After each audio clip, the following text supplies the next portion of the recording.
প্রশ্ন নাম্বার 83 বলা আছে একটি দ্রব্য 1920 টাকায় বিক্রি করে যেই শতাংশ লাভ হয় তা একই দ্রব্য 1280 টাকায় বিক্রি করলে যে শতাংশ ক্ষতি হয় সেই শতাংশের সমান। তাহলে 25% লাভ করতে হলে দ্রব্যটি কত টাকায় বিক্রি করতে হবে? অর্থাৎ যেহেতু লাভ এবং ক্ষতি সবই আমাদের ক্রয় মূল্যের উপর নির্ভর করে এবং লাভ এবং ক্ষতির পরিমাণ পার্সেন্টেজে সমান, সেই ক্ষেত্রে লাভ এবং ক্ষতির টাকার পরিমাণও সমান আসবে, কারণ এটা নির্ভর করে হচ্ছে ক্রয় মূল্যের উপরে।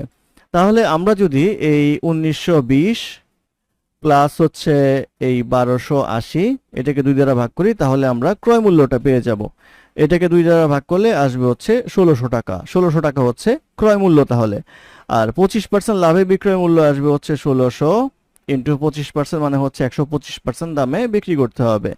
এটা করলে আসবে হচ্ছে 2000 টাকা। অর্থাৎ 2000 টাকা হবে হচ্ছে 25% লাভে বিক্রয় মূল্য। এটাই হবে এই প্রশ্নের উত্তর।